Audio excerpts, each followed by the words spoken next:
Com. Indiana Borough Police Chief Justin Schawl is in the studio with us this morning. We're glad for that and thankful to welcome him into the studio. The visit presented by Marcus and Mack, voted best law firm and best personal injury lawyer 4 years in a row in the Best of Indiana County contest. Visit them online at marcusandmack.com. Good morning. Usually, after an IUP homecoming, I'm looking over and you're standing there exhausted. This was I don't know what term you would apply to it. Successful might be one of those terms that you apply to it. Well-behaved is another that would apply. But just a smooth, I think, would be the word that I would apply. A smooth homecoming weekend. Yeah, I think we're far enough past it that we can call it a smooth weekend. I'm not any more well rested. I can assure you of that. I'm glad that I maybe look that way. But it's a busy weekend for law enforcement and the preparation. I think what really stands out to me about these special event weekends, homecoming and the weekend that takes place in March and over the It's a Wonderful Life parade, is just the hours and hours and days and weeks and even months of planning that go into making these events safe for everybody and successful for everybody. So I am happy to report that the IUP Homecoming weekend, by our accounts here in Indiana Borough, was smooth, was largely peaceful. And we avoided some of the really negative things that could have come along from the weekend. But my heart goes out to everybody who's been impacted in Indiana County. And sadly, our county wasn't able to avoid tragedy this weekend. Yeah. But our partners at the state police and the fire associations, Citizens Ambulance Service, these are great people. Not only are they providing the best possible service in Indiana Borough, but clearly to all of our partners around Indiana County. And so everyone's had a long weekend.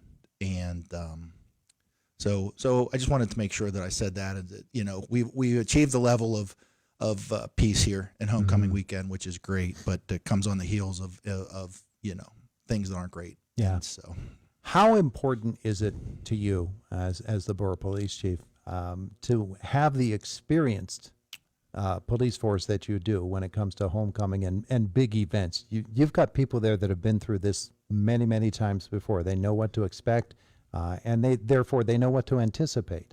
Yes. Well, I'm always proud of the police department, first of all, and all the men and women of the Indiana Borough Police Department, and again, our partners too. But, we're a career police department, so we're blessed to have officers who are approaching their 25th year of service here in Indiana Borough. And, we have officers who are completing their first year of service in Indiana Borough and everywhere in between. But certainly experience is important because institutional knowledge is once you lose it, you lose it. And so we want to make sure that we're passing on these things to the next generation of police officers. And we want to make sure that we're maximizing everything that we already know about traditionally and historically how these weekends are going to look and feel. And so it's an important mix, and it goes for every first responding agency down the line here that helps us out in Indiana Borough. It's interesting to me, thinking of the Mark Sanchez situation that you see in Indianapolis, the former NFL quarterback who was involved in the incident, and alcohol played a factor in that police officers have specific training, but then they have their own instincts to use as well in how to diffuse a situation and in how to get through to someone who is obviously impaired. It's really important. It's a skill, isn't it? Well, it is a skill, and it takes a lot of patience, and sometimes it's very dangerous.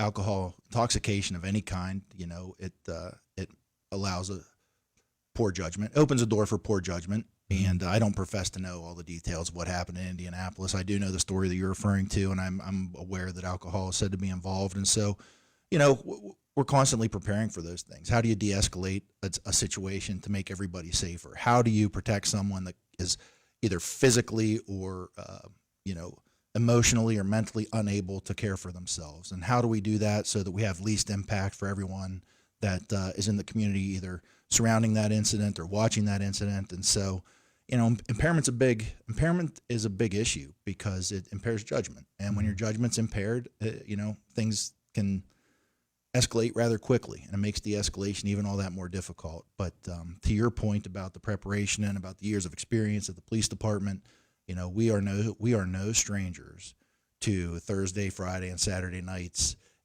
in the uptown district or downtown district or on campus at campus adjacent properties. And so, we navigate these things. We expect it. We have a plan to navigate it. Hopefully we mitigate it, but if we can't mitigate it, we can navigate it. A whole different element of homecoming is the homecoming parade, which is a different kind of challenge. You've got enormous crowds of people. You've got traffic concerns. You've got police and I know there are cooperating agencies that help you at different intersections, directing traffic around, making sure that people are being safe. And it's awfully difficult to keep an eye on an entire town like that when a parade is going on. Well, it's a lofty task, and it just goes back again to planning. It's not only planning, but it starts with planning. You can't just have that many folks in such a confined area, and not have it be well planned, because we have to know to expect certain things so that we know when something unexpected happens that's not the norm. And large gatherings are far less safe today, or at least we're finding out how unsafe that they are across the nation. And so we have things in place to mitigate so the dangers that we can anticipate. And so, it's an all hands on deck situation for our parades. Not only the homecoming parade, but the It's a Wonderful Life parade coming up. We're very well prepared, but everything that's happening is strategic until it has to be proactive or reactionary. And so we're just trying to put a most sound possible strategy in place, leveraging all the experience and training of our partners.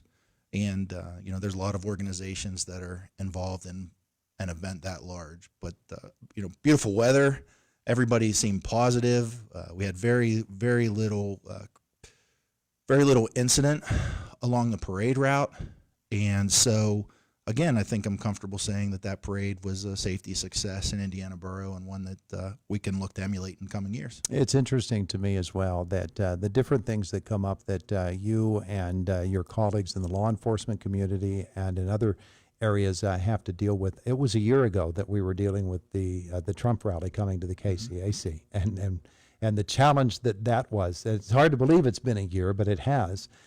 And those things crop up, and it's all hands on deck. Let's get rolling. There's no time to lament. There's no time to complain. It's let's get to work. Yeah, there's no room for anything other than let's get to it. Let's do a good job for everybody. Let's keep everybody safe. Let's stick to the mission. Let's create a plan.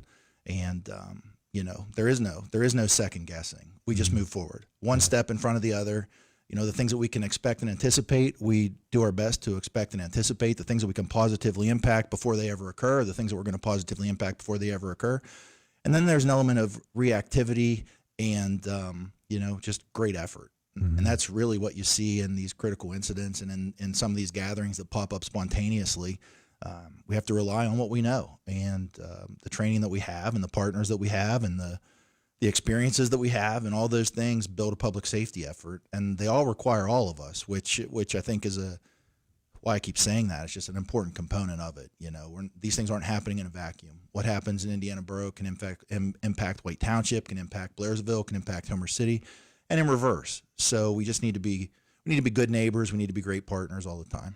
Indiana Borough Police Chief Justin Schawl with us here this morning. It's Indiana in the Morning on WCCS. It is October. That means we've got Trick or Treat Night coming up. We've got other events coming up in association with Trick or Treat Night and kids getting out and about. So I know that you're very concerned for the safety of everybody. And reflective clothing is wonderful, and flashlights are great, but it really just takes a set of open eyes to make sure that you're being safe as you're driving down the road. A clear mind, open eyes, patience, and us, both from the pedestrians and from the travelers.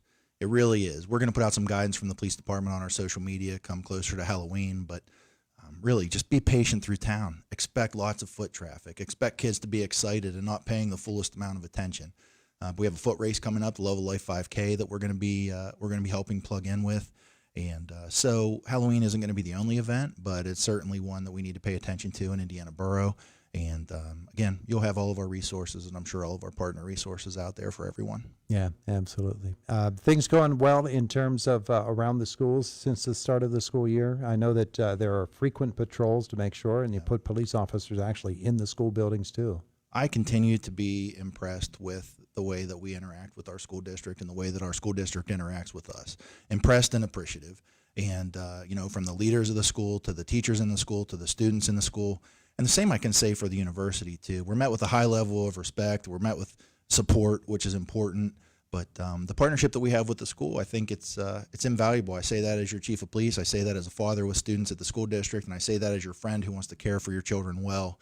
That I think we're really operating on all cylinders there. And so we continue to try and prevent everything that we can prevent, react quickly to the things that we need to react quickly to, and just to navigate these moments in life for everyone. Yeah, it's interesting because we've talked before about how police officers actually meeting with school students and being in and among them gets those students not only interested in the police, but comfortable around them. That can be a police officer can be intimidating to a young child. Yeah, it's a public safety strategy. We're going to take the long-term strategy is to take our kindergartners by the hand as police officers and walk them through to their senior year in high school so that they know us, they know who's protecting them, they feel comfortable reporting things to us.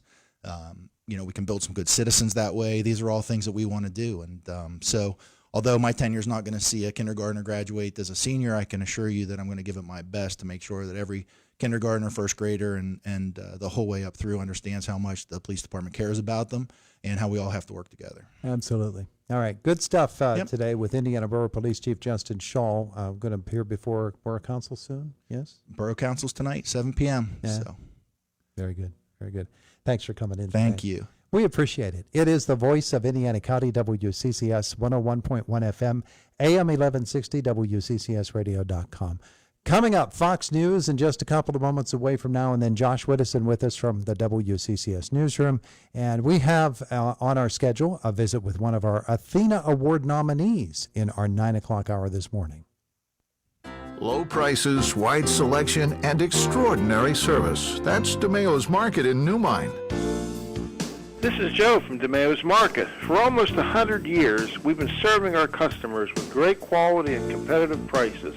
We think you'll find our meat department second to none.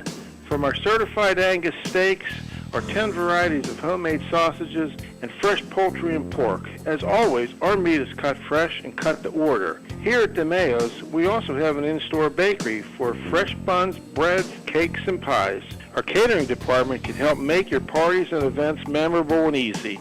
We have party trays, fruit trays, snack trays, and a large selection of appetizers and hot foods. We can help make your event easy and fun. Here at DeMayo's, we like to